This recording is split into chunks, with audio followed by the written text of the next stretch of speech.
Welcome, my friends and enemies. Glad you are here. I'm joined once again by Inquisitor Sage and Inquisitor Matt. Inquisitor Sage is muted as usual. It's how we like him. Well, he only has a certain amount of time allowed to talk according to the EU. Just he has a mute. I thought that was just Arturian, but yeah, I guess that makes sense. If he goes over, for every word he goes over, they add a dot. They practically live next door to each other, so they share their bandwidth. Yeah, I'm using up all of his so that he actually can't come. That's the reason Arturian hasn't been able to come, is because Sage is sucking up all his data. But anyway, Sage, how you doing? Well, all right, I guess. It would be better if I didn't have to watch this show. I mean, I think every true book fan would. And yes, I am doing a No True Scotsman fallacy, but it's not a fallacy because it's true. But how you doing, Matt? Doing okay, getting through life. Living here in the anus of America called New Jersey. I thought that was what was like shot out of the anus, not what was actually the anus. New Jersey, which shoots out is still crime. I don't know if you guys saw the not to be like political or anything, but there's somebody did like a whole thing with the Canadians, and they're like, oh, let's cut out Canada or cut out California all the way up through like Washington and Oregon, and add them to Canada, and we'll also take Minnesota, and then we'll take like New York and all those upper states. But they had Washington D.C. taken with it. I'm like, you can't take the capital of America and give it to Canada. That's not how that works. Well, you know what had the perfect plan to deal with the problem we have in America? Lex Luthor in Superman the movie. Bombing everything? He put a bomb in the San Andreas fault line, and the whole coast of where all the cities were in California were going to slide into the ocean, but Superman saved them. Darn you, Superman! Damn. Foiling constitutional republics once again. Anyway. Yep. So that's enough of the politic nonsense. It's more annoying than it's worth. So we're going to just jump into episode 6 and hope it's not a complete crapshoot, which we all know. You're jumping into a pit of vipers head first. Yeah, well, I didn't have this ready either, which is funny, ironically. One cannot be ready for the wheel of crime. Okay, I would like to point out I hate Leandrin's story so much.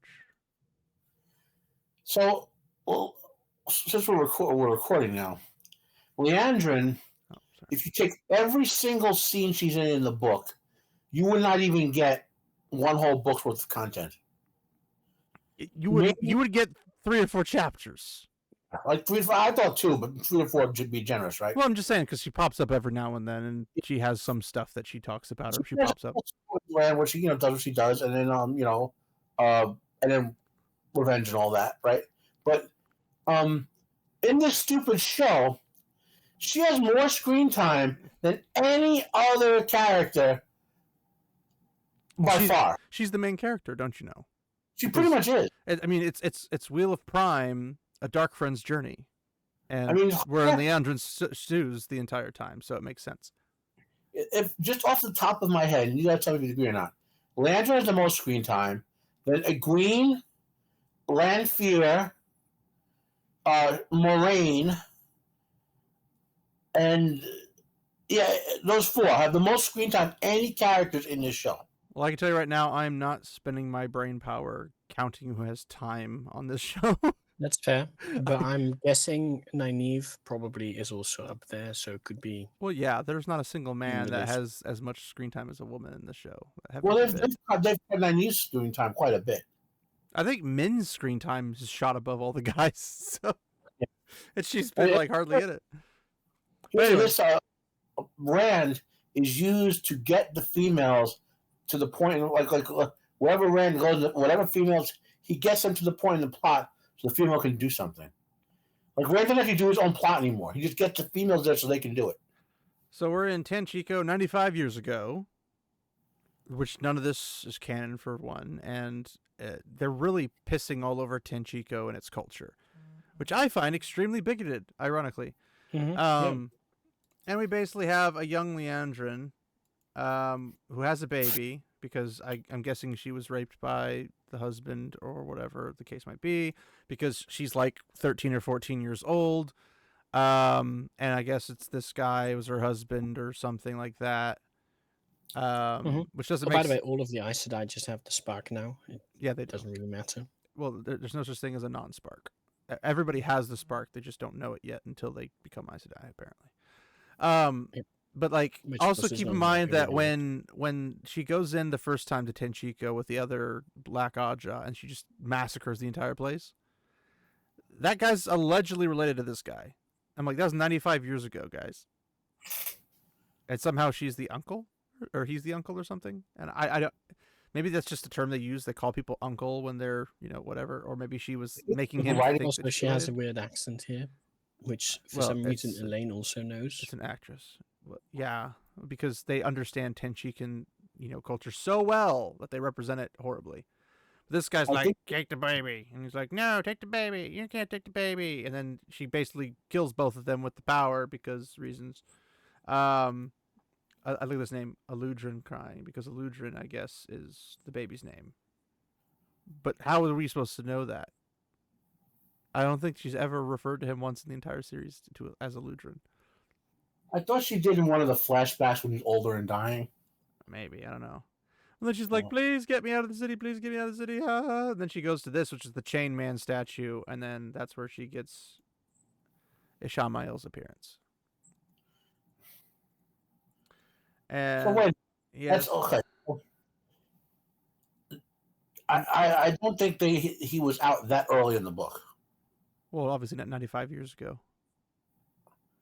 But the problem is we don't really know, because he gets out randomly because he was, I guess, closest to the surface or whatever of the boar. So he gets out at random periods, and he does apparently nothing the entire time he's out, which makes no sense to me.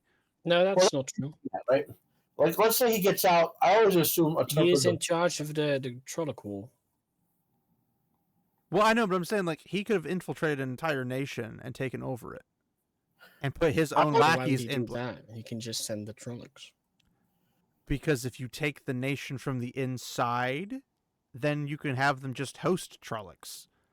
You can let them open. You could literally have them open the gates to let the Trollocs in. But he can also mask his own face and hit literally every single nation and take over every single one of them, and literally just let them walk in there without any actual armies blocking them. It's stupid. When I read the text in the book about that, I always interpreted that he never really got fully out, so he's not fully powered. Because if he was fully powered, even for 10 minutes, just for 10 minutes, he could literally lay waste to millions of people and win the war, and make it so they can't win. Rand will never be born. Which again, Doc wanted to do. We know that's besides the point. Point is, so if he gets out full power like he is here, like in this show, there's nothing he should be able to win. Like he should prep for 95 years of prep and he still lost. I mean, how would he lose the Trolloc Wars? They can't sense him. He could literally pop up amongst the Aes Sedai, who are pathetic little children in his eyes, and he'd just go and just kill them all. In the book, I'm saying in the book, I always interpret that as he got up but was really weak. But even if he's weak, how much strength does it require to do like a Mask of Mirrors or something? Well, or a slight touch of compulsion. Like, it doesn't take firepower. Now, if you're trying to do like a powerful blast of balefire, yeah, that would take a lot. But he doesn't need to do a full blast. He only needs to go doop, hit you, and then refill up again. Doop, hit you, refill up again, and go. Being out and then really weak and follow doing what the Dark One told him to do. Well, then the Dark One's a retard. But I mean, what else is new? He's the Dark One. Well, no, the Dark One. Remember, the Dark One needs Rand to be reborn to win.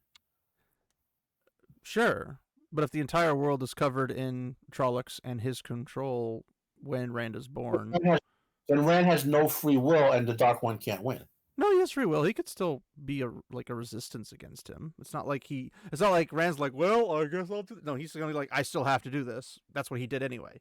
I mean, he had the Forsaken taken over all of these different countries, and he knows that they're in charge of these places, and he's like, I'm still gonna have to do this. That's Rand given the conditions we were at, you know. Well, true, but conditions change would still force him to do it. I love that we get the lovely jawline of Leandrin here. Let's save the book discussion for another video. Still drives me nuts. And then Lanfear shows up to like show her place.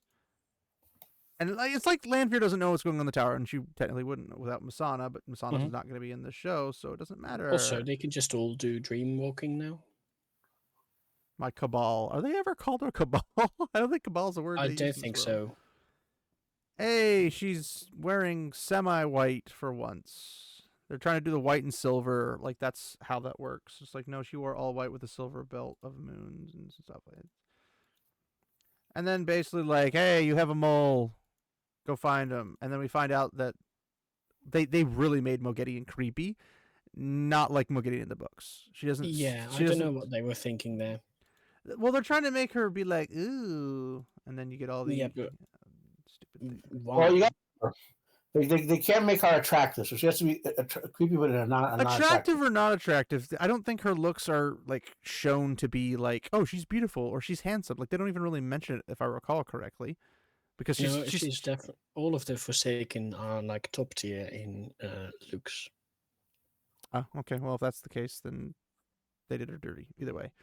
The haircut's even worse, though. Well, okay, maybe except but the whole like tattooed guys, the tattooed fingers that were stuck at the outside. Well, there's Samael was also not the most beautiful man either. I think he was just short. No, he had scars and stuff.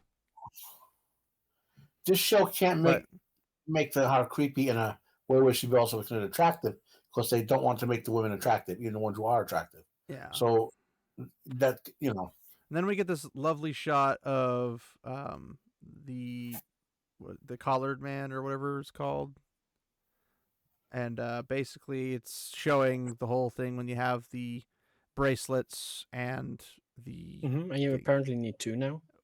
Well, I'm pretty sure the two bracelets were attached to the thing to begin with, like it was already the requirement. There's also like a chain missing. Yeah, well, there's always been a chain missing. What happened to the Meladam in the novel? I know the one that threw in the ocean.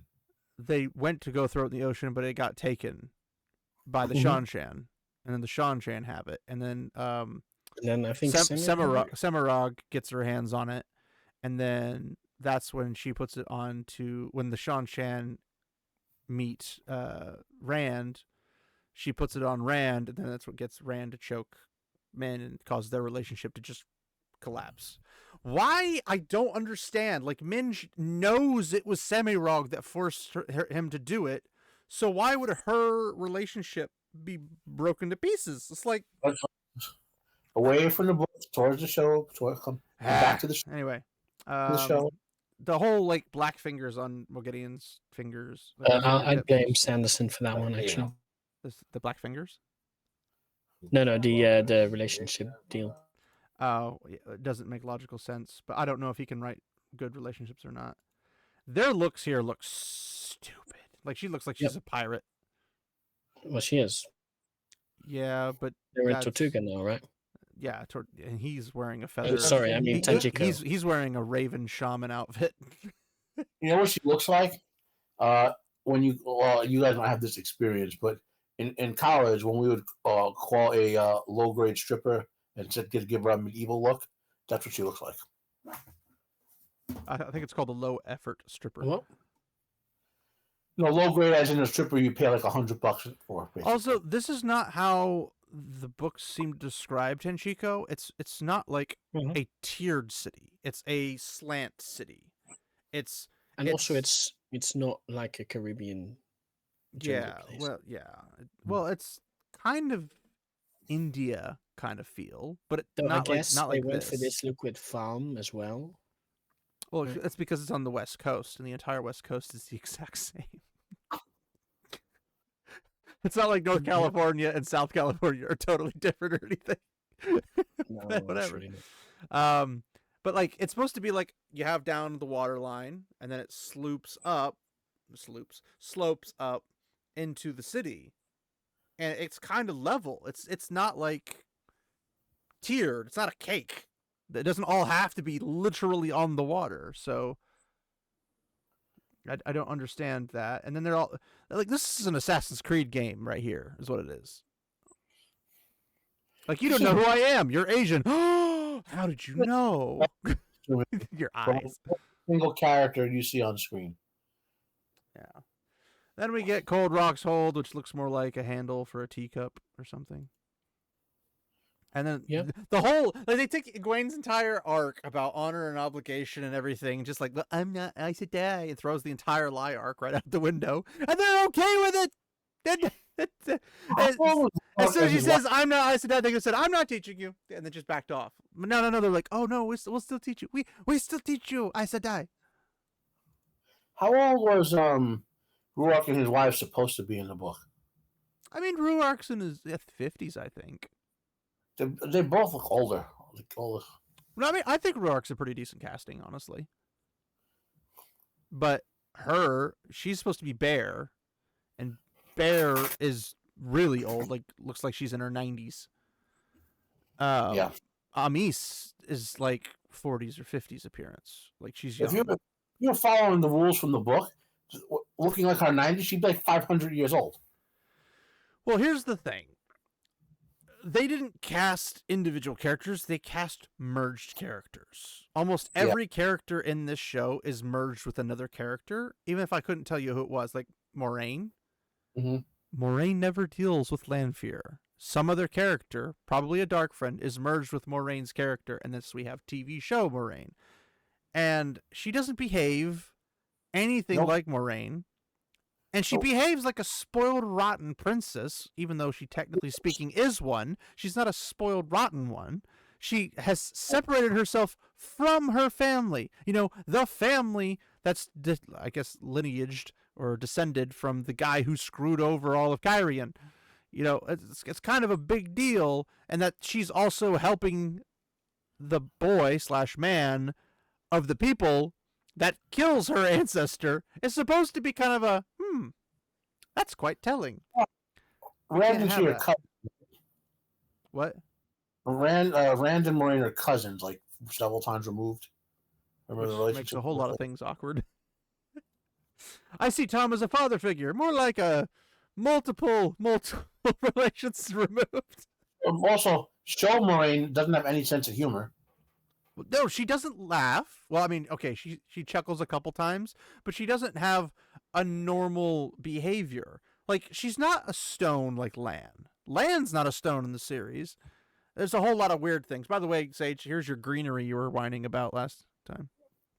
Yeah, but this is not the greenery that I was talking about. These are the farms that are supposed to be on top of the roofs of the buildings. They're not on top of the roofs of the buildings. That was the problem.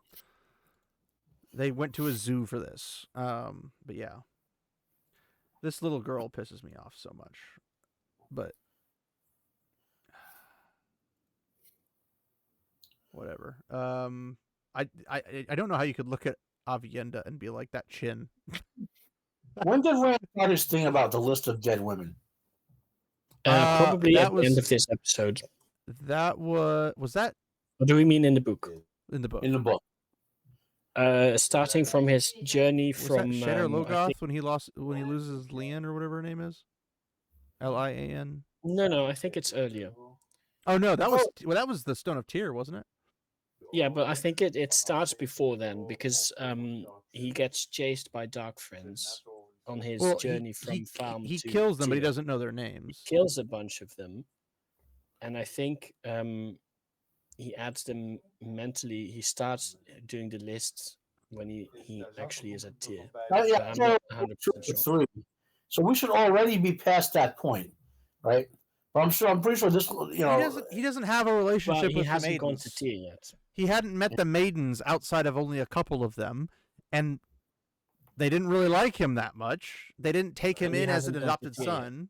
He hasn't gone to Tyr. He hasn't had any die for him. So what would he like? He hasn't shown like, oh, any woman I've killed. He hasn't killed any women. Tom killed the dark friend in that one mining town, but like, I don't. Rand is going to have the relationship with the maidens in the show. No. There already is no relationship. Like they adopt him. There's a way like he's treating by them. They raise him essentially, even though he's already of age. But like even this little girl, they're showing in the show they don't understand Aiel culture. I know, shocking. Rafe Judkins and his crew does not understand anything of the cultures of Wheel of Time, which is why they gender swapped or race swapped or culture shuffled every single nation. Well, he did it because he was deliberately Well, he's deliberately sabotaging the series. Yes, I'm aware, but I'm talking like when we see a culture like Tanchico, it's not Tanchico's culture. They made up a boogeyman that like all these old men get with these 14 or 13 or 12-year-old girls, impregnate them through a rape, non-consensual marriage of some shape or form. And then that's just how the mustache men do it. Also, I don't see very many mustaches in Tanchico, I'd like to point out. And they're wearing veils, but the veils of Terabonners were transparent. You could see through them really easily. It is more like the veils from the Aladdin cartoon, where like the girls that are dancing. Those do. Hmm?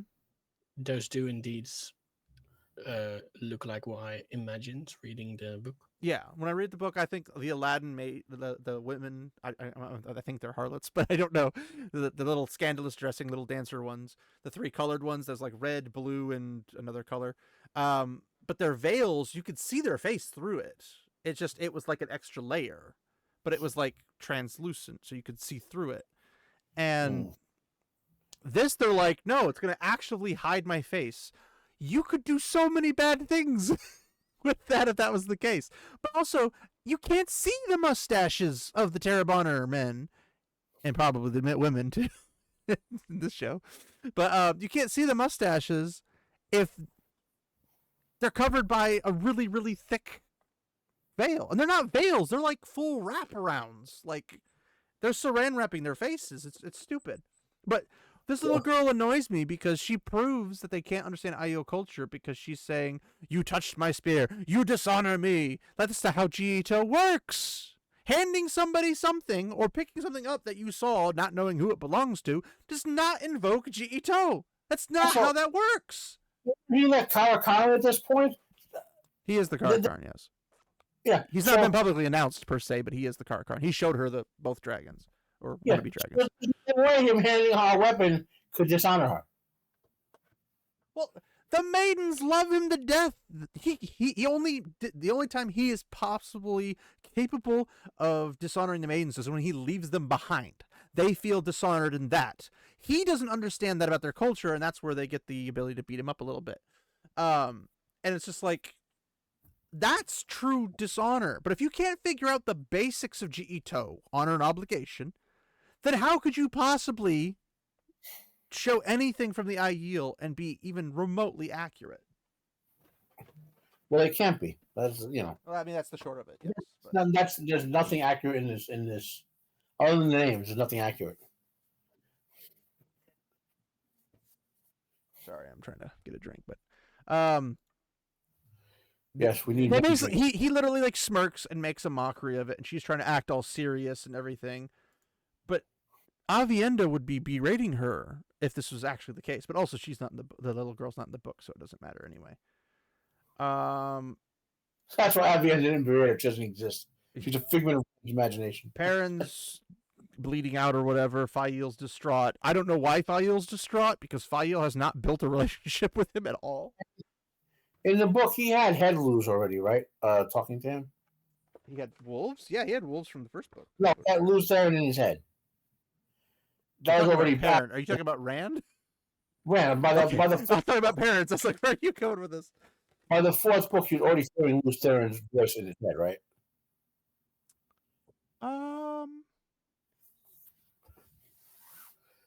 When was that, Sage? It was 5th book. Is it 5th book? I'm not quite sure. I think it's 5th book.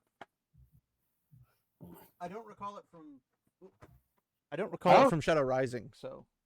I remember it being in book 1, 2, or 3, but I thought it was maybe sometime very late book 2 or early in book 4. Anyway, I'm pretty sure it's 5 or 6. It's yeah. Wait, no, isn't it the box when he gets it?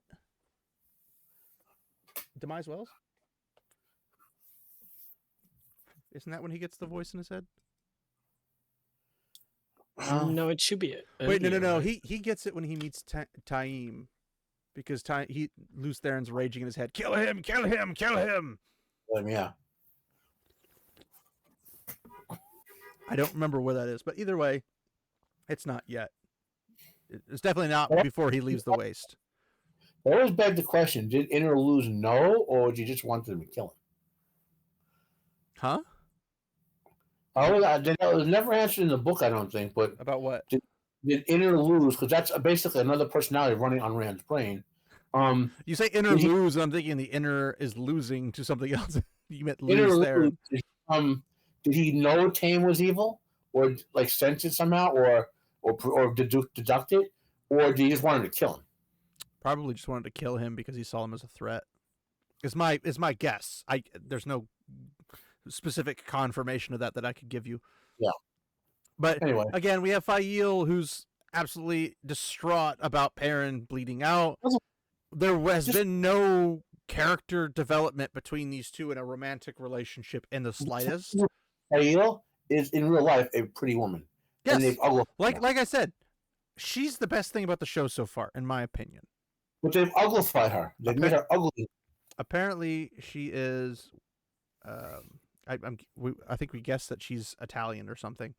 But she's the best thing in the series so far, by far. I do like how she's so far on this list, even though she's the first thing on the screen. Loyal's on here, but I don't see him anywhere on there. Whatever. He's still not there. Go figure. Oh, he's over in the corner here. Jihad's not horrible either, I suppose, but I guess that's the only place where Loyal shows up in this. No, he shows up a little because bit. I don't remember him in the episode much. He wasn't in it much, but he did mention stuff. But no, she's like, get help. And then they go to Alana, and Alana's got like 75 billion crossbow bolts in her that she had to pull out. Like, that was the dumbest thing. I'm like, you're telling me trained military guys couldn't hit a freaking broadside of a barn? You're killing me. Like, the one thing a crossbow for, like, because crossbowmen were usually peasants because it was easy to train them as opposed to like trained archers, because it took a long time to train archers. But you could literally shoot at the distance they were shooting. You'd have an entire like crossbow unit literally designed to kill things at that range that would have good accuracy. And they're like, no, I'm going to shoot it here, shoot it here, never here, nowhere. She's not wearing any armor, so you're not going to like tank off or anything. And if it did, it'd probably puncture it because it's a crossbow. When she was getting shot, I was calling her Alana Mir. Like Boromir. No, Alana is better than Boromir because she took more than 3 boats. Yeah. Well, she's a woman. Of course she's better. Yeah. And then we have Ordith. If Boromir were a woman, she would have taken those arrows and defeat all of the orcs and save Gondor by herself. I'd like to point out we have Trollocs here, and they don't use them. I can't even. And then we get this creeper, and then her. I hate Elaine in the books, and I can't stand her in the show. Like, she's about as dumb as the one in the books. No, this one's worse. Much worse. I don't know. She seems about the same as stupid. In the show, Matt still has the dagger he carries around with him, right? In the books, yes. No. In the show, the books or the show, he doesn't. Well, for one, he doesn't. He's not in Tanchico. 2, he doesn't have the dagger after he's broken free of it, and that's right after he's broken free of it is when he does the whole duel with Gawain and Galad. But that's his spear. How he makes his spear times. His spear has not shown up since that actual moment has happened. There has been no blade or anything. Or Padon Fane hasn't even gone like, "Where's my dagger? Where's my dagger?" They're skipping the entire storyline because they're probably one of the people who thinks that Padon Fane's not a good villain, and they don't think that he's necessary for anything to blah blah blah blah or whatever. That's all stupid, but whatever. Of course, they're editing out that entire part of the end game from you can tell they're editing an entire Padane Fane tie into the main story of. Ironically, this guy I didn't mind. He seemed to be reasonable. Just that guy. Not that guy. That guy, no, just that guy you didn't mind. Just that guy. This particular guy, because he does show up later on in this episode with something of importance, but he's also not a dick about it. He seems to just be like a nice guy. Like, hey, my uncle runs a place, and I happen to have this. Is this what you're looking for? Sure. Now I can bet that Rafe Very put him in nice. there because he's got abs and Rafe's gay, so that makes sense. Also, Matt's clearly gay given the whole thing. The giant V-neck. Well, no, the whole discussion he has with the I other think guy. everyone in the show is bisexual by the writers writes them. I think it's more they're all gay with slight bisexuality. But Matt gets drawn over because he hears this guy, aka Tom, who I honestly was surprised to see because I thought he had complete conflicts. Yeah. But I guess it makes sense. Also, he steals Rand's whole thing. His whole shtick, yeah. Still plays that stupid guitar because they can't have a freaking harp and they can't have a flute and they can't have him juggle. Or He any doesn't actual good sounding songs. that too, yeah. He's got a gravelly voice, and Tom did not have a gravelly voice. Tom had a grandiose voice, which is why I like Tom. And that's one of the reasons I would recommend listening to the audiobooks, because he does, Michael Kramer does Tom's voice fantastically. It's great, especially when he does the singing and songs and stuff. But then he's got like, oh, blah, blah, I don't want anything to do with you, blah, blah, blah, blah, blah. And then he's all like, eh, blah, blah, blah. And then, you know, Matt's patting him down. And then he backs off and he's like, I got your wallet. Because that's what he did to him the last time. So it's like, oh, turn around about fair play. Turn about fair play. He's like, oh, come have a drink with me. And then you have Min and Nynaeve sitting and talking to each other because they don't know each other. And Min is... I can't stand Min. I love Book Min. I can't stand this Min. And then she gets her some drinks to loosen her up, and then she loosens herself up so much that the guy next to the table is like, I heard about him. Actually, Andrew's a very crazy person. Like, that's after this part, actually. But this guy here, apparently, Min's talking about one of the Black Aja women to him. And she's like, oh, he's going to get himself killed. Or, like, she kills him. And it's like,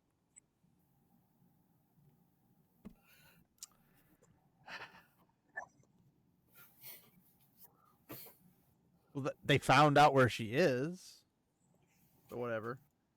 And then Min's like, hey, I'm open shop with my little crystal ball, and, you know, we're going to come over here and bring all your friends, and we're going to do this thing. Because that's exactly what Bookman would do. She totally would not, one, hate it passionately, and two, totally just go around advertising that she has this superpower. Because reasons. And then we got the little midget one. Basically, this whole, most of this. Well, that's where Dwarf's the guy gets I killed. don't understand what is going on. Like, this is literally in this show, and there's no reason for it. It's not erotic, so that's not the reason. It's not plot based. That's not the reason. Yeah, this scene. Like, she just starts ripping and It's- tearing people's underwear and stuff because It's to make her reasons. look weird, right? That's the only reason. Well, they succeeded. I guarantee you that. Those are But in doctrine. doing so, they destroyed her character. And then she also like pukes out food and then puts it back in the middle of. It's freaking weird. I didn't understand it. And if I don't understand it, that means book readers don't understand it. And if book readers don't understand it, and then you have all the freaking show watchers who never read the books are like, what happened there? We don't know. And then they got that stupid candle because that huge candle is going to buy them that much time to do this stupid ringy-dingy thingy. And after she blatantly lied to them, is unapologetic for it because she's a strong woman who don't need no woman, apparently. Don't need no teachers. Please teach me. And then it's just, they're like, oh, sure, you didn't totally just break G.E. Toe. We'll just teach you anyway. Anyway. I mean, in fairness, even though this is a horrible version of Egwene, book Egwene did do that. She just kept defying them. In secret, yes, not to their face. Yeah. That's why at the end of her journey, it's so impactful when she says, I lied to you. I'm sorry. I respect you guys, and I need proper punishment to pay off I have toe to you, so I need proper punishment to regain my G. That's literally her arc. And as much as I despise Egwene, that's a good thing Egwene did. And it makes sense, considering her relationship with the Wise Ones. I really hate these sleeveless dresses for freaking Lanfear. She would not wear those. They look hideous. It must be 100 degrees in the dream. Yeah, I mean they're in the desert, so it makes sense. Well, if you're a dark friend or of the Black Aja But also or in the the desert, you Forsaken, wouldn't wear black, so that's you a have to mistake. wear. You have to. Well, I mean, it's Teleron Real. There's no temperature, but yeah. Or is there? Not unless you imagine it. And I don't think Wow. Lanfear's going to be imagining herself sweltering hot. Or maybe she thinks she's just Well, that you hot. never know.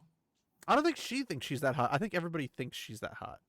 She's really not that hot in my opinion, but I don't think either of these actresses are that good. She's hot, yeah. Huh? I was saying Lanford thinks she's hot. Like she herself thinks she's hot. Maybe. Like, I almost died. And they're like, you have to be careful. Oh yeah, that'll totally make Egwene careful. And then we're having to talk with Moraine about what happens in the future because she totally knows all that stuff. And he's asking questions that he shouldn't have answers to. And then he goes like, "Oh, I'm gonna lose myself to this," and shakes the ground and whatever that stupid nonsense is. And then we have Fail once again explaining her non-existent family because this is not how her family was. For one, I think she does have some brothers, if I recall. She had 2 or 3 brothers, but I think all of them are dead, fighting the Blight. And it's her parents and her, possibly one other brother, but I don't think that brother survived. And then now her mom's a dark friend who tried to explain to her the glories of the Dark One because living her entire life fighting this dark evil, and then your mom saying, by the way, that's going to go over well. And, I mean, I'm not going to spoil A Memory of Light for anybody in that regard, but needless to say, that's the complete polar opposite. Her parents are actually pretty chill and pretty cool and pretty funny. And the way their dynamic of their relationship is, because Saldea's freaking weird, dude. And then Perrin and Fael have this relationship.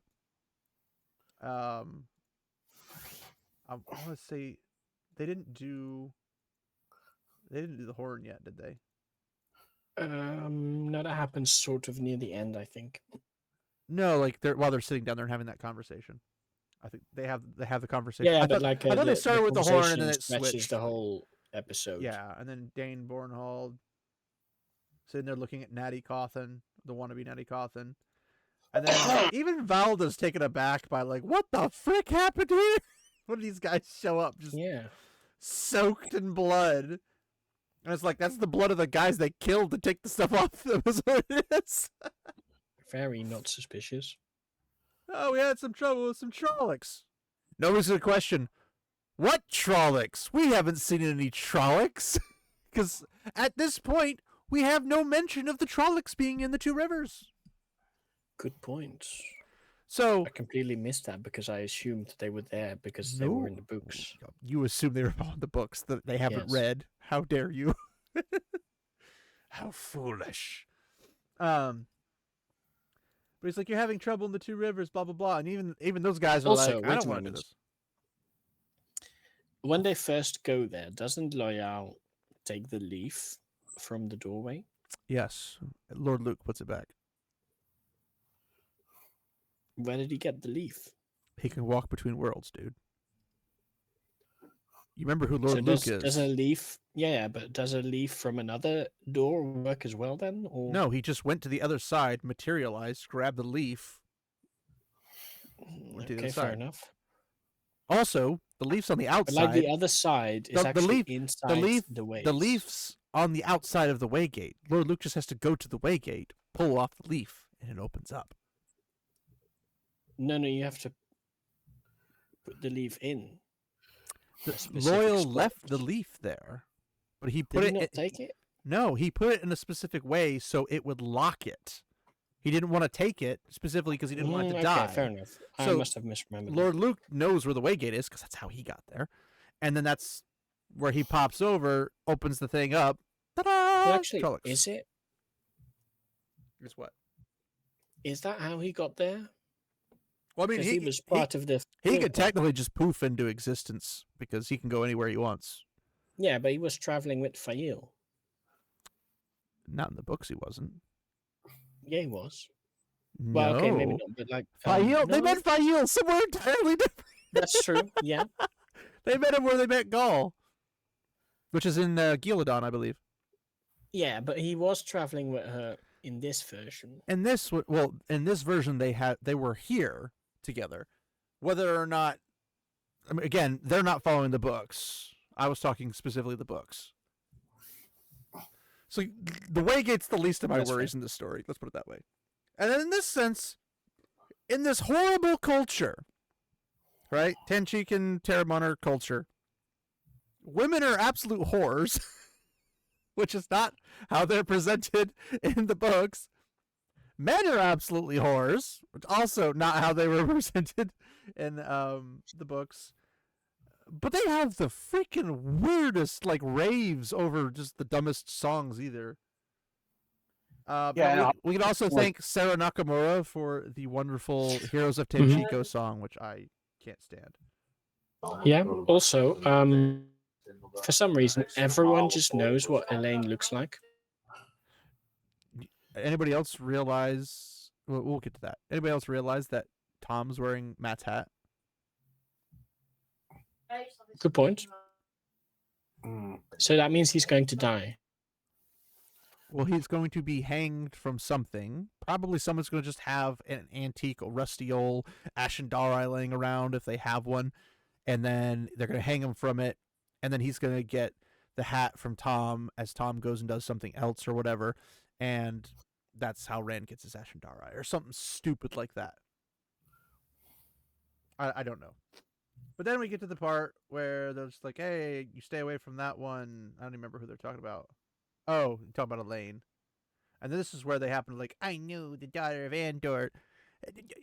You're a Terrabonner. How would you possibly know who Yeah, Elaine, exactly. the So daughter why does everyone know who she is? Well, obviously it's because she's on every billboard for some modeling company somewhere. Good point. I forgot about those. Yeah. Yeah, you forgot about those totally book-related stuff. Like, pulling a knife on somebody in the middle of a bar, it's not going to arouse any suspicion? Hey, guys! Well, I mean, in this culture, that's probably why they have the whole Leandrin thing with the child brides and everything, because it wouldn't be abnormal for them to do this scene, because men just rape women on general, like, necessity and fact anyway. That's my guesstimation. Could be. So I'm not really sure exactly how anybody thinks this is not a problem. Elaine's admirer. Look at this. Elaine's admirer. Admirers don't put knives to your throat. Well, maybe they do in Tenchiko. I mean, to be fair, he's probably a Yandere, if anything. Well, probably more likely in Terabon, but I mean, no, wait, the other place. Tenchiko is in Terabon. Yeah, no, it's Falma? Where is no, Ebu Dar is what you're thinking. Ebu Dar, yeah. No, that would never happen in Ebu Dar. Because the women rule the streets, not the men. Okay, yeah, true. See, they're going to butcher Ebu Dar! Like, they screwed up the sea folk, which they had the perfect opportunity to, like, put everybody in there black as black can be. They screwed that up horribly. Ebu Dar, where the women are in charge, they're going to screw that up. I'm trying to remember, what's the place starts with an M that's south of Kyrian that has, like, the shield preventing the one power. Maradon? No, there's another. No, that's not it, right? No, not Maradon. Farmadding? Farmadding, the place ruled by women, apparently, and all that stuff. And they're not going to be able to get that right, and they're probably not going to go there because it's such quick passing of stuff. And it's too Rand-focused, so probably not going to do that. They're going to butcher all these areas if they go to any of them. Because I don't understand the fundamentals of the cultures and everything. I don't think they go to many of them. Yeah, I don't think they're going to go there. One, they don't have time. Two, they're wasting all their time on literally Mogedian vomiting food up, stuffing it in other food, and then licking her black tattooed fingers because that's normal. You totally see a Forsaken tattooing their fingers like that when they're like extremely vain. That wouldn't make much sense. Like, oh, this is all stupid. And then Tom's going in to save the day. He's like, then let's have a song. The Hills of Tenchiko. But it ends up being the Heroes of Tenchiko. So there's a little bit of a transliteration error. I like he just lets her go. Like she can't just totally just run away. Like what's he gonna do? Body some people to get out? And I literally skipped this whole song. I did not care. Yep. Everybody's trying to get there, toss a coin to your Witcher, stupid nonsense, and it pisses me off. And also, I don't think she's that. Did you guys notice the autotune kick in? Like they have a totally different singer or whatever? No, I didn't really notice any of the singing, to be honest. Yeah, I thought it was like some sort of like AI singing. AI would definitely be an improvement for her voice. But they keep saying the Hills of Tenchiko, but I could have sworn it was the Heroes of Tenchiko. But whatever. But like, yeah, I'm not sure. I'm probably skipping it, but all the women are going like boobies with their hands and stuff, and I'm like, that's not something women do in the culture of Wheel of Time in public. That's just not what they. No, because there would be a lot of fights and duels because of it. They'd kill off the population of men in that town really fast if they did that. That's fair. That's a good point. Like, there's a certain place and point for that kind of stuff, but none of these places, I can't think of a single place in Randland, definitely not Shanshan, they would never allow that, but I can't think of a single place, even Arad Doman, Domani women, super notorious for being essentially the sluttiest you can be without being a slut. And taking every penny you have, making promises that they don't promise too much of. They don't even drop that low. So this is blatantly just modernized bullcrap. Get off, stay away. Oh, he threw out somebody. That's what happened. And this is where they get to the old man. And he's like, oh, I know this one. The old Lunault clan was wiped out a few weeks back. Like they're freaking Irish or something. But yeah, I don't know what's going on with the accent here. Not a single place has been consistent with an accent. It's stupid. And they basically, like, let's hear the song. And then we have a dark friend. This is, that's one of the Black Archer. It's Ispan. And then here we have Leandrin killing the wrong Black Archer dark friend.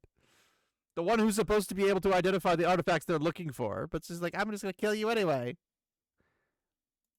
But hey, why not just be a bigot towards minorities and kill off the little people? I mean, totally fair. Oof, that's a good point. And then she's just like, I'm going to shoot you anyway. And then Ispan walks in. And Ispan's the actual problem. But Leandrin never finds out, ironically speaking. All right, and then now we're back in the Two Rivers. Alana's here with Maxim. Then the twin horror girls are here. I call them that because they remind me of the girl from the Fear games. But you haven't played her. Yeah, and they can just sort of They can do high-level advanced healing techniques that Moraine can't even do after 20-some years of being an Aes Sedai.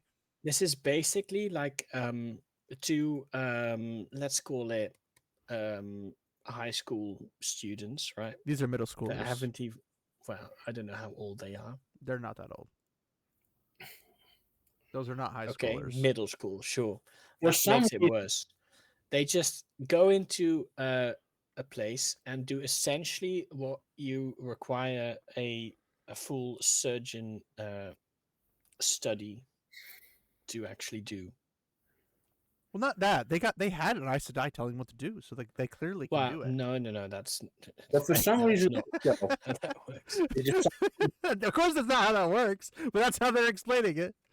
They're essentially performing surgery here without any prior training or even. I know it's difficult to remember with how horrible the show is, but for some reason they decided originally to go with something like the book, where they're actually using spell what spells or whatever, right? But then maybe by the time after the second season, they basically turned it into like how the power works in the Belgarians. Like you just will something to happen and it does. The dream world. I mean, that's basically what it is. They're like, oh, do this, lay this weave here, like do that thing there. It's all imagination power. Like I said, like in the Belgaria, like the will and the way, where you just will something to happen if you're strong enough, and it just does. Like they totally abandoned the idea of there being weaves and complex weaves and all the nuances. Well, what they're doing, and I realize it's basically this when I was watching it. I imagine this is what stuff looks like. So let's say I want a fireball spell, I just have to imagine the fire in it. Yeah.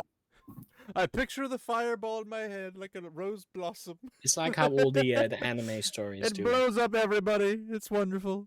But no, what they're doing, and I realize as I'm watching this, they're literally just streamlining channeling.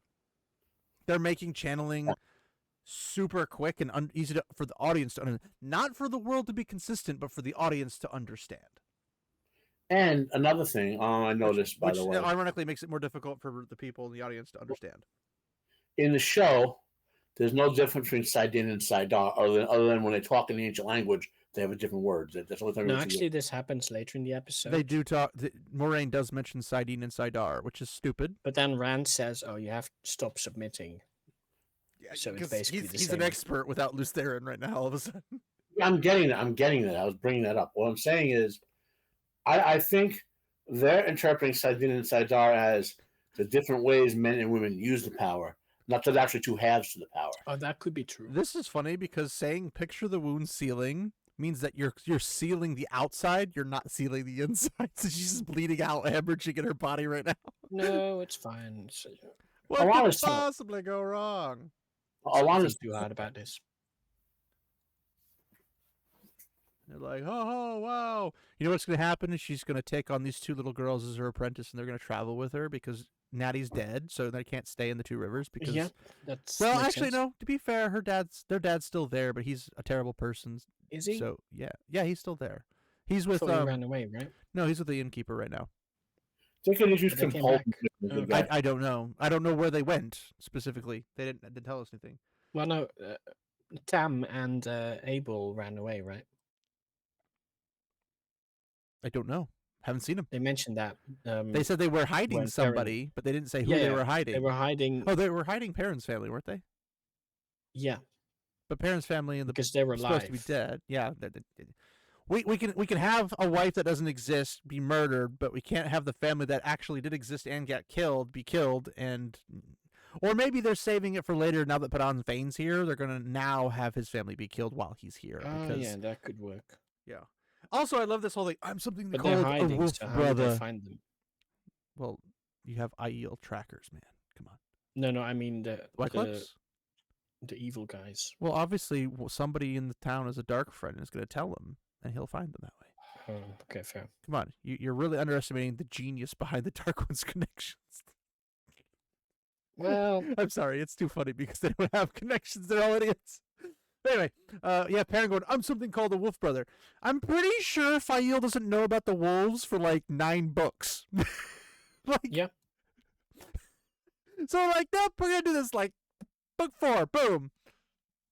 Also, that doesn't at all explain why his eyes are gold. No, it does, because everyone knows that wolves' eyes are gold. Yeah, so if I could talk to wolves. Because every single wolf has golden eyes. Apparently somebody's never looked at a wolf before. This is the funny part where he, this made me chuckle, even though I absolutely despise it from But wait a minute. The wolves in this show don't actually have golden eyes, right? Well, they're not even wolves, so... Right, so it doesn't make any sense. I'm imagining that astronaut meme where it's like, wait, they're not really wolves? They never were. It's like, wait, this is the Wheel of Time? It never was. No, it would be like, wait, the dogs always has been. They're dogs? They can fly now? It always has been. Just mix two memes together. But no, he's like, I can't let this go on. And then he pulls out this little paper showing Matt. Yeah, because this proves... Because everybody knows what the freaking Horn of Valir looks like. Yeah. And they couldn't possibly have just drawn this, right? Just without it This was actually done. happening. This right here was literally done. I'm pretty positive, pretty confident that this was done by one of those little. Here in America, we have these malls with these little kiosk things that you can sit in and take a picture with somebody, like if you're on a date or whatever the case is. Yeah, we have those of here as well. Okay, I don't know. I've never been to Europe, but they have Why them where not? they'll like sketch it. So they'll take the image and then like the AI program in the thing will like sketch it for you and make it look like it's a paper drawing. Yeah, I did think that this only makes sense if you had a picture here rather than like a drawing, because the picture, of course, in pre-AI times. No, I'm just saying the how the production made it, like how they made No, this no, I get particular that, item. but like in story, it doesn't make sense that it's not an actual picture, right? It's as if they thought, oh, if you have a picture, that's proof that it definitely happened. Oh yeah, I'm not, yeah. Obviously, there's no way to say But that's the of Horn of course, they don't Valir have because, for all we know, Aglomar photographers here, and so the they do a retards drawing. up in Shinar didn't know what the Horn of Valir looked like. So how would they know it's the Horn of Valir? They could have just been a random horn. Like we don't know Also, any of this stuff. no one who imagines the Horn of Valir thinks of that It abomination. doesn't look like a horn. But she's like, "What? Your friend found the horn and blew it." He's like, "Give me going to light blast, blah blah blah." It's the whole reason to kiss him or kiss her. She instantly believes it, right? Yeah. Because of course.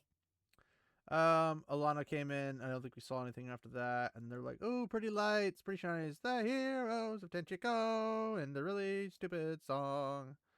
And then now they're doing all the like the booby squishies and everything, and Matt's like, "I know she's my friend." Yeah, that's not something you want to have known. Hey, you need to keep yourself under wraps. Okay, has an entire riot going on in a tavern. Not to mention, this is a freaking huge tavern that doesn't have a ceiling for some reason.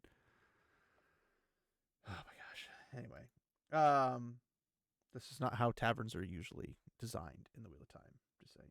And then Min and Nynaeve are all just blah blah blah. They're like, "Oh, the old Lunout man." Like they all figure out like where they need to go. Blah blah blah blah blah. They're like, "Coming, Matt." And then this is where this guy shows up again. He just randomly has the thing. He's really well. I mean, the song's been going for a while, so he had plenty of time to go run down to his uncle's shop and pick it up. Yeah, but like his uncle's shop just randomly had that lying around. I mean, to be fair, if he's hanging out that place a lot, in the olden times before we had like books and stuff, people's memories were pretty freaking good. And then we got chemicals and preservatives, and then our memories just got toast. So, also social media. But like, why would he have that thing just lying around in a random shop? It's like an antique shop. That's what he said. Okay. So if he goes over there and is like, if he just like glanced at it and was like, and okay, then again, I guess they also had the seals just randomly. This is the least places. thing. This is the leastest thing I could possibly complain about. It's so minor. Fair enough. And I'm just like, this is more believable than like 99.9% of the show. True. Because I know people who could literally just be like, the whole room's a clutter, and they know exactly where something is. And funnily, they're all women, because men can't find anything in a mess. Ironically, I know this because I like, honey, where's this thing at? She's like, it's right there. I'm like, I can't find it. I don't know if you guys saw the Viva La Dirt League video of that, where one of the guys from Viva La Dirt League's like, honey, where's this thing? He's like looking for something in a drawer, and they're like, oh, it's in the drawer, and he opens the drawer. I don't see it. So she walks over, literally picks it up, hands it to him. He goes, witch. Nice. And then he does it again and again, and every time it's witch. Even though it's like, it's right there, he just can't register it. But she could. So it's the most unbelievable part about this is that it's a man who found it. That's literally it. True. But aside from that, also Elaine's frame is so rigid. It's not relaxed. She's like this, and she's super bony. I don't feel like that's what Elaine would be, but that's just my take on things. Nynaeve has more of a natural relax build, and Min's flat chest is depressing on steroids, but she's also not so Min, like so I don't worry about it. Well, she's like, this is what Elaine's like. Yeah. Mm-hmm. Instead of Nynaeve, who's more relaxed. Like you can see it. Like there's a slope down for Nynaeve. Yeah. That's like straight across. I'm very relaxed right now. I'm very relaxed. The puppeteer strings are keeping me up. And then this doesn't feel great, so I'm going back to actual relaxed mode. And then you hear the exposition drop, which is also an expose drop about the man in chains or whatever his name, the collared man or whatever, who also ironically is a black man, which I totally thought was funny. We haven't made the Tanchikans look bad enough. Quick, add a black man who's enslaved to the list. And again, this looks like a freaking layered cake. It's stupid. It's the passive racism of liberalism. Well, yes. Yeah. And then we have this stupid nonsense. And then Ispan gets her eyes gouged out because of this. Because somebody doesn't know who she is. Yeah. Because here's the thing about those are her tattooed thumbs and fingers. Pisses me off so much. It's artistic. They're not artistic. They're vain. That's literally counter to their vainness. But anyway, the Forsaken would never just kill you because you don't know who they are. They would announce who they are, and then you would be like, not knowing is the whole point, right? This is the one who has like one line, like it's a throwaway line in the novel. They turn into a whole character, right? Who? Ispan. Well, Ispan was somebody that was noticed when they were following them, trying to find things, and then she would have like one-liners every once in a while in Leandrin's company, but she was never also even more so, right? Of all the Forsaken, Moghedien would be the last one to kill off be people angry that someone doesn't know her. And not even that. She wouldn't kill Dark Friends for the sake of killing Dark Friends while she can That's use also them. true. Because she also commands this posse in the books. She pops in, says, "I'm taking control of your little cabal," and then she now runs them. So why would she be like, "Hey"? Like Lanfear doesn't have anything to do with Leandrin's group, the entire series. Well, not Leandrin, Lanfear. The book Dark Friends are way more organized than the show Dark Friends. Well, yeah, but here they gouge at her eyes, and it's like good riddance because more organized, sure, but like not all in the same. Like they're trying to make her seem psychotic. Moghedien's not psychotic; she's sly. Mm-hmm. Oh, by the way, Moghedien is described as handsome with dark shoulder-length hair. She has large dark eyes and is sturdy. She appears proud, even regal. Not what we got. That's that's not how I would describe this person. And then we get her walking in, and we get the scene kind of like the books, except for the fact where they just hand over everything. That's not in the books. That's literally the one thing, because she didn't ask. Like, even goes into the thought process of Nynaeve, and she's like, well, she didn't ask for it, so it's okay if I don't tell her. Because they're like, they're trying to give her what she wants, but she doesn't want the thing, so therefore they're like, well, there's no reason to give it to him. So it gets really weird, and they're like, you've blocked yourself. I don't think she notices that exists in the books. I mean, to be fair, I don't think you can notice that just from looking at someone. Yeah, but also you just know this person can channel, and this is how strong they will be. And also, from the show's perspective, why would she not kill both of them right here? Because she hasn't basically. She's like mind raping them. Well, yes, but right afterwards she could kill them. But I think she wants more information. They don't have any more information. Why not ask? And she can also ask them too. But yeah, like they'll continue to gather more information, and she'll come back again. Is what I think. But what information does she need? She could just take control of the cabal, and then just have them do it. I don't know. I'm saying. I'm sorry. Well, she just killed one of them. Right? She killed one of them. Leandrin just killed somebody else. So that's 2 down for that cabal. Right. So maybe she's thinking, "Oh shit, I need to recruit new people." Then recruit Dark Friends. There's apparently tons of them. If you have a whole bunch of child bride guys around, they clearly must be Dark Friends. So there's a whole bunch of them in the city. Or you can just find the one guy who just checked the random antique shop and found the bracelet. He knows where everything is. I'm not telling you that you're wrong. I'm telling you, they wrote that scene as if she's going to come. You keep using it for information. Well, I know that's what I'm saying. Is like from the show perspective, how she's been behaving up to this point to then just be like, I'll let you go back to what you were doing after stealing something from them doesn't make any sense. She's behaving like they write these characters for the scenes that they're in and have no meta consistency across the show. Well, they're not connecting lines and things from like one plot to a subplot to another subplot, a subplot to another subplot to a plot.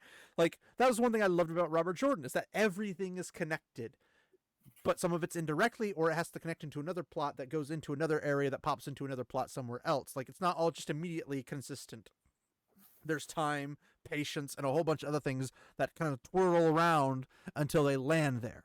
That's what I love about Wheel of Time. It's a very convoluted mess, but when you step back, you can see this grand, you might say, pattern of events. And that's the thing. It's fantastic when you do that. What an interesting choice of words there. I know, right? I totally came up with it on my own. Yeah, well, totally didn't get it from a really good author in a book. I would have Hmm. never thought of it myself. And then she's just like, oh, yes, oh. And then this whole scene just pisses me off because they almost got it. I mean, besides Moghedien being a psychopath rather than a sly, cunning lady, she's a psychopathic retard. That just is really lucky. And the fact that they screwed up the whole, well, I don't have to tell her about the stuff we found because whatever. Because she says empty her pockets, but her stuff is not in her pocket. It's in her dress. And so they're like, oh, I guess I don't have to give it. Do they giggle as much in the actual scene? In the book? In the books, I don't think they giggle. I think they just smile and are obedient. They're just sort of laughing. Well, this is how they imagine people to be obedient, giggling, blubbering idiots. Fair enough. And then she kisses them or something, if I recall correctly, and they're just like, "Oh, I feel really tired." Why do you feel really tired? You shouldn't feel really tired. She altered your state of mind for literally a split second. You shouldn't have a headache. No, they talk like a whole minute, right? So obviously that's taxing on the body. I mean, to be fair, when I talk to people in real life for a whole minute, I'm pretty wiped. Well, they're in the show for a whole minute. That's also, why the scratch on the cheek? That's so they can notice that, oh no, something must have happened. Yes, but they notice because she literally tells them, you're just going to see me as a person who came into the wrong room. Literally says, she had the wrong room. Yeah, sure. But now they know. So this random lady this lady who came in and had the wrong room, scratched my cheek, stole our bracelet, and left. That's what they know. Mm-hmm. Well, no. None of that makes sense. They only know it because of the scratch. If the scratch wasn't there, they would have been, oh. Well, no, because they still came to the conclusion, we need to put the bracelet in a safe place. They said that. We need to put the bracelet in a safe place. Proceeds to go look for it, can't find it. Oh no, it's been stolen. Well, who has been the only person they know of that's come in since they came into the room themselves? The woman who had the wrong room. It's so inconsistent, it makes me want to puke. Oh, my head is throbbing because I had my mind altered. Because they're trying to conflate the mind and the brain. Makes sense. Well, no. There's There's multiple neurological hypothalamus. That the power works in this specific way. Well, I'm saying like there's different views. There is the mind and the brain are the same, and then there's the mind and the brain are separate. I hold to the mind and the brain are separate. The mind is not a physical, tangible thing. It's a collection of like thoughts and processes. Do you not channel on the brain? Well, if you're altering because you alter the mind with the one power. Do you though? You do.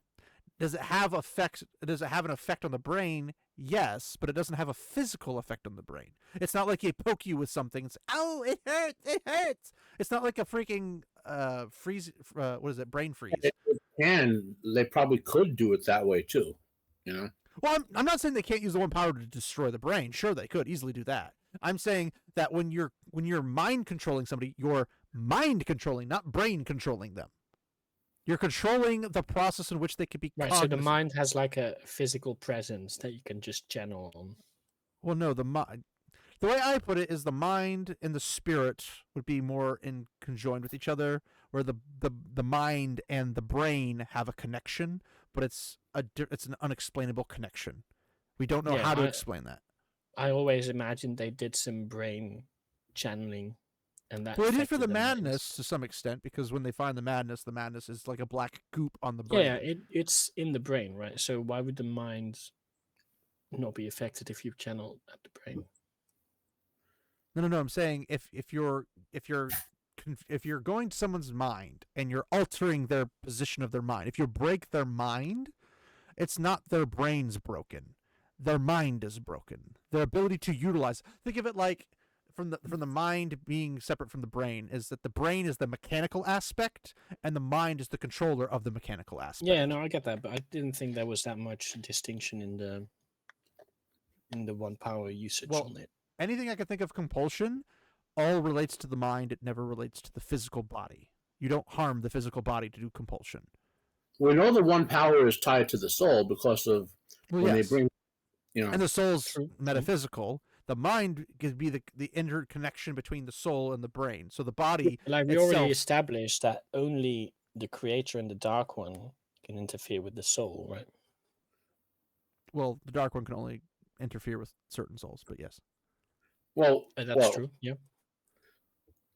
I would tend to agree, but same argument. I'm just gonna let it go there. This is going. That's to not be for the sake of argument. That's literally the lack of argument. But okay. Either way, they shouldn't be doing that. They find out they've been bamboozled, and then it goes back to Rand. This is pre-attack, and then they find out you've been cheating on me in your dreams. And I laughed out loud when I saw this because it was like literally, I had a dream about you, and you were doing naughty bits without me, and it was with some other woman, and I'm going to accuse you of this. And I was just like, bold of her to assume that it didn't happen in real life as well. Well, it did, but it was a time period when they weren't dating anyway, so it wouldn't have mattered. But she's like, she's the Forsaken, and it's like, oh no. Oh. Well, yes, but he did things with Lanfear before he knew that she was a Forsaken. Also, I love the fact that Ispan... And also, she's not even that bad of a Forsaken. I like that Leandrin refers to the Forsaken as Chosen, and then Ispan refers to the Chosen as Forsaken. It was really weird. Very consistent. Very consistent, as the show is consistent. But it was like, all this stuff happens, and then Rand's all like, I didn't know she was torturing you. How would he know? Do you think he'd just be okay with that? Like, yes, the woman I banged in the wide open airs of the freaking Wine Spring Inn, just in the middle of nowhere, just boom, bang this chick. I'm gonna have literally no feelings for her after pining after her for the whole season and a half of this series, and then we get back together in the second half of these series that we've already released. I'm just gonna have absolutely no feelings and think absolutely nothing of you, and then we're gonna like disappear and break up again, and then I'm gonna go sleep with a Forsaken. What? And then he's like, I didn't know. And she's like, I came here for you, and he's like, no, you haven't. And I'm like, to be fair, he's right, you know. He's out of line, but he's right. Mm-hmm. So this is the you always wanted power, Egwene moment. You always wanted power, Lanfear. Mirren. Don't call me that name. Do you love her? This show wouldn't know what love was if it slapped at him in his face. They say the freaking books did romance bad. This show is way worse. It's horrible. He says that. Thought it AI and well, it's because you're not a woman. Say that again, Matt. Sorry. So when the cool meme, when she says, "Do you love her?" They use AI to meme Rand starts saying, "What is love, baby? What is love? Don't hurt me." But no, like, people think that the books did romance terrible, and I'm thinking the only people who think, I mean, I would argue from my view of love and romance that most books get it wrong because they all base it solely on attraction and nothing else, especially romance novels, because it's all about how hot they are and all that stuff. There's like no personality involved or anything, but there's always this shallow love that's always in books. Now they're like, oh, well, he doesn't know how to write women. And I'm like, maybe you just don't understand women because a lot of ways I think he did a lot of women justice because women, like the women's circle. Wasn't there the situation that women thought it was actually a female writer because of the way he wrote women? I don't know. I've not heard that. I mean, if that was the case, if But you surely find it, only a woman would be able to know, right? well, I mean, he's married to a woman, so and allegedly he was in a poly relationship of some shape or form at some point. Maybe. But either way, people think his relationships aren't that good, and I don't understand why they think that, because when I read it, I was like, I don't necessarily know how to read women per se, which is going to make my book very, very awkward. Because I have to like outsource my knowledge. It's like, I need help. How do women operate? Isn't it just writing like a man and then taking away reason and sanity, right? Isn't that a quote? I love that quote. Who wrote the books wasn't interested in writing like romances and relationships. He just included them as they've served the plot, you know? Well, So, the thing is, it's like a lot of the relationships have not a whole lot to do with the plot. They're very secondhand. But he also doesn't go into detail with the sexual stuff in explicit content because it doesn't have was accountability, it not doesn't, sanity. It doesn't. I mean, it's the same thing practically. well, no. They're interchangeable. You could swap them out and it still works. Or you could say take reason, logic, accountability, and sanity out. It works. But no, like the way go ahead, Matt. the way romances is like in real life. Like if you're working with a woman for a long time, you might go out with her and fall in love or whatever. Or if you go to church, so he wrote the romance. They've been around for a while. They're attracted, so they attract other. But he didn't belabor it. He wasn't looking to write the great romance novel or to have a great book. Put it this way: in the way this show is written, they have Fael falling in love with Perrin and Perrin falling in love with Fael after having no romantic conversations, nothing of any shape or form, barely any information passes between them, right? Like there's like no relationship buildup whatsoever, and they fall in love. That's not bad writing, but Perrin and Fael being together for multiple books before falling in love. Well, at least one book. Sorry, 3. It was book 3 when they met, and it's book 3 after a long traveling period with each other that he willingly goes out and it's like, I have to save her, kind of a thing. Now, the I have to save her doesn't necessarily mean it's because he loves her. It's through that they fall in love. But it's like that's a longer drawn out with character driven build up and everything. Or Lan and Nynaeve falling in love after months of traveling on the road with each other and being with each other every single day. That's more believable than anything they've put in the show. We can't include any of that stuff from the book with them being around each other, or whatever, because then they couldn't do enough time to put all the Leandrin stuff in the show. Well, yeah, we wouldn't be able to have freaking Moghedien vomiting in food out and then putting in people's cakes and stuff. Like, again, I don't understand whether, because they always constantly go and say, we don't have time to do the books, but we have plenty of time to fill it with stuff that isn't from the books, that doesn't help the plot and doesn't push the plot. I think they really pointless. I think in their lame, moronic way, they're trying to have Moghedien vomit thing being like a spider spitting their poison. Usually that's after they bite you, though. And she didn't give the food to anybody. We didn't see anybody eat it and then fall over dead. Like we don't. It's literally a pointless scene. And if they show it in the next episode, maybe this is just something she likes to do for no reason. I mean, she likes to sniff and tear up people's undergarments, so who knows? Good point. And he's just like, there's always been something you wanted more, blah, blah, blah. And he's basically berating her. And then she's like, did you know about Lanford? And he's like, I didn't know. It was her the whole time. Oh, no. And then we get... I love this. This raiding party was great because it's like 7 Aiel pop out. And I'm like, really? Yeah, also, that's the best you could do? Really great raiding strategy to, like, basically announce you're coming, right? Well, the other thing is that he because they make all the weird noises, right? Well, that's the thing is that's what they're supposed to do when they enter Kuldrock's hold, to announce that they're there. Yeah, but not if you're raiding. Yeah, that's the whole funny part. It's like it's the whole "I've got you now" as you surprise attack somebody. yeah, but that normally the Aiel don't really make those noises. Or at all, right? Because they do have, hoots and hollering type of thing. But it's only under certain circumstances. That's not one of them. It's never in combat. Yeah. Well, they'll do "Wash the Spears" song and whatnot as they're going into battle, but that's always open battle. That's an actual song. Well, that's Apple. That's open battle. I was saying, Fair I thought battle, and I swapped out the A, the B. The apple. Apple is open battle. Okay. But they do that when they're like, they see their opponent and they start singing, "Wash the spears." Yeah, but that's singing. That's not the weird noise. I know they're trying to input like a lot of Native American traits and stuff into the show for some reason. Like the braids in the Two Rivers are very Native American-y rather than just braids. But no, Samael shows up with like 7 guys. But he also teleports into their spot. That's not how gateways work. Also, he for some reason has a power hammer.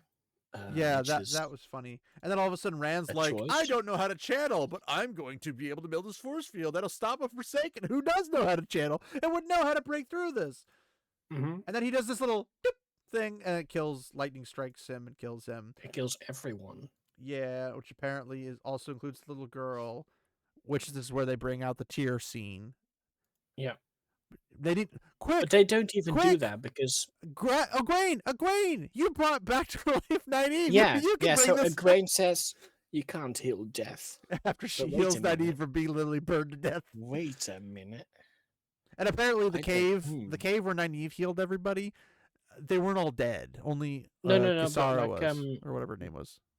In Faldara, they were definitely dead because they got burned to a their eyes are burned out of their brain. Like, you can't heal body parts. So if their eyes are burned out of their eye sockets, you can't bring her eyes back. That's not how that works. No, don't worry. It's fine when Egwene does it.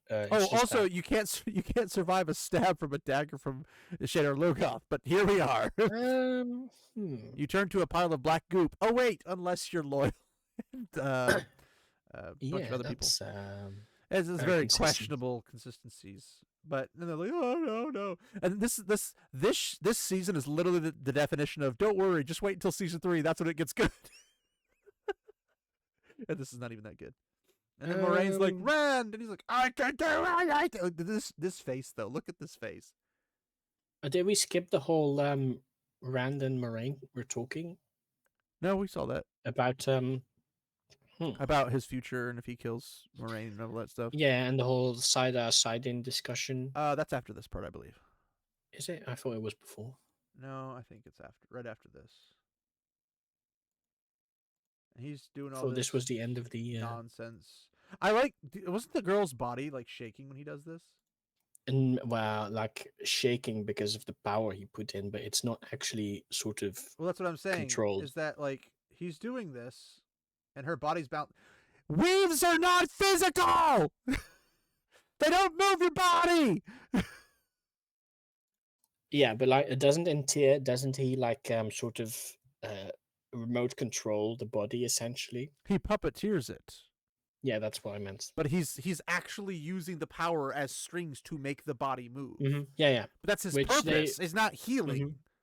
Like the healing aspect he tries. But that's what he's supposed to be doing in this scene, but it doesn't happen. Well, they didn't show him puppeteering. They just show him convulsing or her convulsing. Yeah, but no, that's what's supposed to happen because they transplanted the scene from Tyr to here. I know. But now Ruark should be really pissed at them. So should Bear. Yeah. Because it's their daughter, apparently, or great daughter, or whatever. But it doesn't matter, right? Probably. They're probably not going to even mention it. They're probably just going to walk right past it. No big deal. Next episode. My great daughter died. No big deal. Remember. Yeah, it's got Karen. You can destroy everything anyway, you know. And then there's this talk, and then they go back here, and they're like, "Oh." Yeah. They have hundreds of guys. They have a cave troll. This is not a raiding party. This is an army. I like it says soldiers shouting. They're Trollocs. They're not soldiers. They're just. If you look, right, you can only see like maybe 20 at most. Not even. Well, that's thousands. Each one of those guys will literally multiply into. There must be hundreds. They're all standing on the same spawn point. They see like 10 guys and they say, "Oh, yeah, there must be hundreds." There must be hundreds of them. I really have to say, there must be millions of them. Well, a couple of guys hiding by the bush. There's one mistake. If they did say there were millions, they'd be closer. The book, there were thousands of them. So no, they didn't. Yeah, they but didn't, they say there must be hundreds. Right, we see 15 maybe, and then after that, I think they say this is not a raiding party or something. This is an army. 1, 2, 3. Maybe they're like super control rocks. Each is worth them. Yeah, there's just a bit over 10 there. Yeah, that you yeah. could see. But there must be hundreds if you maybe slowly go through because the next line is not 10 seconds away. Well, I'm gonna do this again. They're just casually walking. And they're doing this weird like maiden's hand talk, which is not how it works. All right, I'll pause here real quick. Fair. Jihad's not horrible looking either, thankfully, but Yeah, that hairline that doesn't. That hairline does hurt. It's fine. Yeah, I've seen worse. I need to go back again. Fudge. But why? She just does this. I guess that's a hand sign. All right, there must be hundreds. That's about 20 right there. This isn't a raiding party. This is a little over than 10 people. Golden Eyes will have to lead his people to war because they don't know who he is. The IO have never referred to him as Golden Eyes. They call him Perrin Abara. Yep. So why is she saying Golden Eyes? I'm pretty sure only Fail does that, right? And then later the village. To lead anyone yet? What? Has Show Perrin done anything to lead anyone at this point yet? Yes. No. He has done his. You all need to take a stand for yourself. You need to stay here. Don't go back to your he farms. did kill like the one guy in farm. Oh yeah, he killed Dane's dad. Yeah. I forgot his name already. Right, wasn't he leading 1,000 children allegedly? In the books. like Perrin, wasn't he leading some random Aiel and some? Yeah, there was a lot of weird stuff going on shenanigans. because Aiel never been that side of the world, so there's a lot of weirdness going on. Also, it's Joffrey. Jeff from Boardhall, yes, Jeff from Boardhall. I always forget. But yes, this is the wonderful episode that has never been, and hopefully will never be again. Yeah. But if only there was an option to just delete the whole thing from everywhere, but alas, I do not have that technology. I cannot just. One thing I am looking forward to is when AI gets to the point where we can just have like a proper. Well, no, we can get AI. We can just literally feed it the books. Just digitize. Like I have digital copies of the books. Take the digital books and just feed it to the AI. Anime. And the AI is just like, this is really long, but okay. And it like burns the servers somewhere. It's like, why is the server smoking? Because that's what's been happening with the Studio Ghibli stuff. Have you heard about that? No. The Studio Ghibli overlay where they can change everything into Studio Ghibli characters. Have you not seen this? Yeah, that. So they literally said it's burning their servers because everyone's doing it. I'm like, well, yeah, everyone likes the Studio Ghibli stuff. But somebody did a Lord of the Rings in Studio Ghibli, and I'm like, I want to see this now. It looks freaking sick. It's only a couple minutes long, though. Like 20, let's say 25 years from now, right? Assuming I'll probably dead, but you guys will still be alive to see this. I hope I'm still alive, in 25 years. Well, you guys are younger than me, so I doubt I'll be alive then, but yeah, who knows? In any case, like 20 or 30 years from now, like assuming we survive, there's no comet that wipes us out or whatever. No comet? Were we dinosaurs? Yeah. Well, I mean, it could happen. Well, it's happened at least 5 times. So anyway, there's always room for a 6th, boys. We'll be at Mars before then. Don't worry. Isn't there like a comment that happens in like 4 years or so that might hit Earth? Yeah, 20 between 2026 so and there's Halley's Comet and then there's Halley's Revenge. This will be Halley's Revenge. But that's not the one I'm talking about. Back to saying, someone who's read, some young person, 15, 20-year-old, they're going to discover the Wheel of Time and read and say, and then they're going to search for Wheel of Time online and say, Wheel of Time adaptation done in like 2022 or whatever. And they're going to go to the depths of Amazon where it hasn't been loaded in like 15 or 20 years, right? And watch it and say, what the fuck was that? What were they thinking 25 years ago when they made that? Like, they weren't thinking. Yeah, it's absurd. Like, I'm struggling. Like, Rings of Prime is more offensive because of the legacy of Tolkien, right? That's fair. I mean, the legacy of Robert Jordan is pretty good too, but I mean, it's not quite on Tolkien's level, but it is pretty good. Tolkien's work has entered English literature, world literature. Like, it's beyond being a popular fantasy novel series, right? Yeah. Whereas Jordan's work has not entered that level and may or may not ever. Right. Yeah. But I think this one's more offensive because we don't have a decently good adaptation yet. Well, I think I'll put it this way, like if we didn't have the Lord of the Rings trilogy, I think it would hurt a lot more for Tolkien stuff. Yeah. Well, I'm gonna say that Rings of Crime is more offensive to the spirit of Tolkien's work. Oh, that's true. Yeah, sure. Wheel of Crime is more offensive to what Jordan actually put onto the paper. I mean, I think they're both about equal because both of them basically rewrite and screw over everything about the series. Like there is no there's no comparison because literally the good guys in Rings of Crime are literally the bad guys. Like Galadriel creates an evil being. So that's why it's worse in that sense, it's right? Literally all the good guys are the evil guys. We want the Wheel evil of guys Time to win. show, right? At least they pretend that it's somewhat similar. I mean, these two shows. I don't know. That's a pretty hard pretend. These two shows in Rings of Power, they just completely from the beginning throw out all of the stuff and make their own shit. Well, I mean, they both use the same places. Like they're like, oh well, here's a city named blah, sure, the places, and this is this, and here's a character that's also from those books, so blah, and then they have like, here's the interaction between these characters, also blah, and it's like, yes, but their interactions are not the behaviors of which people would. Gil-galad was not a dick. Yeah, no, I get that. Galadriel wasn't a dick, nor a commander of the Northern Army. They used the names and the places, of course, yes, but just like not anything remotely story related. In the Wheel of Time, there is this very vague sense of being slightly story adjacent. Story adjacent. Oh, bother. Anyway, that's all there really is for this particular episode, and the only thing I'm happy about the next two episodes is that will be done after those two episodes. Yes, that's the most exciting part of this. I'm hoping the end of this season is just an atrocity, and that everyone can be like, "Yeah, we saw that coming a mile away." Now the question is where do you think they're gonna drop it? But I don't honestly know. Why would they go to tier now? They need Calendar. Why do they need Calendar? He went to the IU. He doesn't have Calendar for like 90% of the freaking book series. Well, no, but they don't know that. Well, they don't know that, but they don't know where he goes after this either. Like, are they going to go to Kyrian? Because they can reuse the set from Kyrian. The goal is to go to the Aiel Waste, specifically to go grab the Aiel.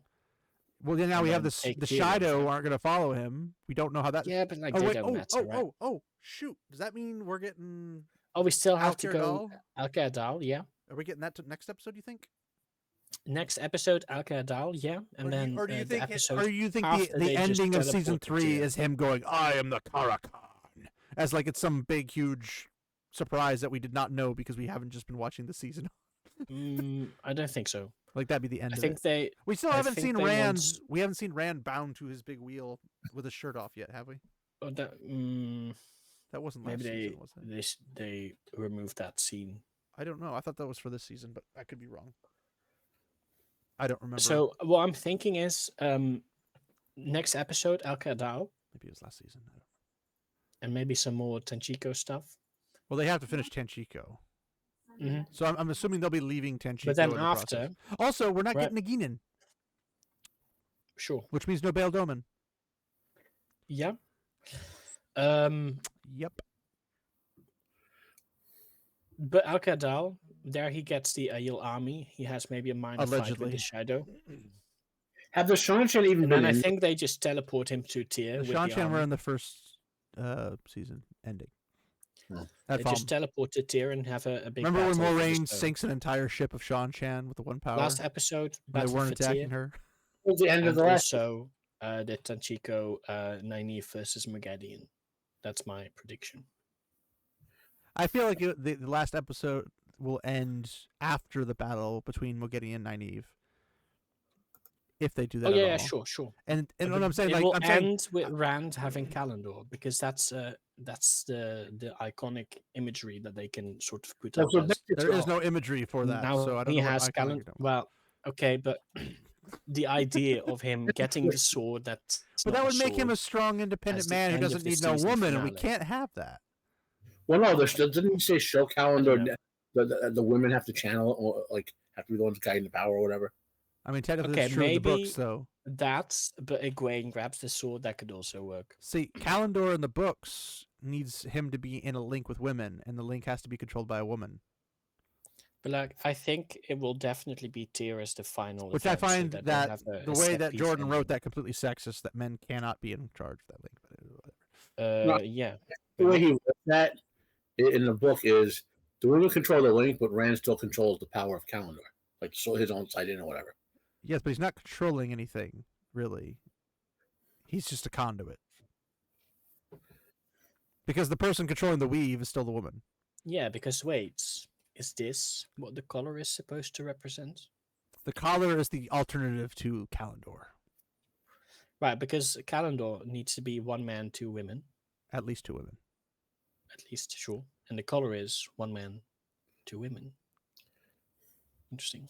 Well, I think the collar and bracelets from the books. In the book, it's only one. No, it's two bracelets. They're both attached. No, they're both attached to it. Oh, okay. Together. Yeah, it's one. It's for two women to control one man, but they're all attached to the same thing. It's one item, not individual three pieces. Yeah. But because they're not doing the actual collar, it throws everything. And their collars aren't collars. Their collars are like armor pieces that you put to protect your neck. It's freaking weird. I don't understand. This is not a collar, but whatever. But yeah, I don't know. We'll have to find out what they go from there. So. Anyways, Sage, you don't do anything, so you're good. Matt, anything fun coming up? Tomorrow night we will do Wednesday night overbooked. We're leading into, which is a wrestling show. We're leading into WrestleMania in about next week or the week after. Do you do locals or anything where you can live stream it with people? Well, it's on YouTube.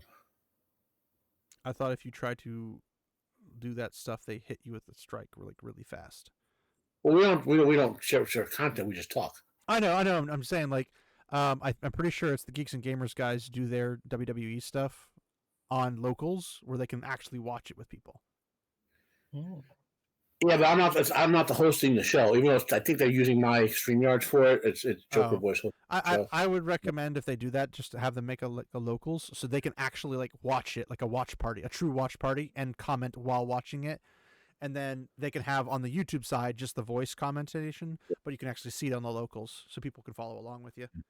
That would also potentially boost locals because apparently locals is just Patreon. So yeah, just not then dicks. Thursday, which means last Thursday when people see this episode, if you get to the end of the part of this episode, Moment of the Empire, we're doing a potpourri. Well, I call it potpourri, but it's like, yeah, I know you're saying, but the thing that pops in my head is pooperé because that's like the little spray you get after you poop, and it's like the gag gift. And I love it ever since potpourri. It's like potpourri. That's like basically a whole bunch of random genre topics. And say, go ahead, Matt. Sorry. We do a movie or something like that, but every couple of weeks we just break down a bunch of topics. Well, Sage, if you're not aware, potpourri. Do you know what the? Well, you probably don't know, but potpourri is this little spray thing you get, and basically when you poop and it smells really bad, you spray potpourri over into the bowl, and it traps all of the smell and drops it down basically into the toilet, and then you can flush it down. But it's supposed to make it. Name. It's a gag gift / real thing. It's called poop array instead of what Matt called it. I can't even pronounce it the way Matt says it because I'm so used to saying potpourri. Well, you're talking about something specific. Yeah. The word is made is basically a bunch of you make it from if you have flowers that dry out or whatever, because the natural organic sense.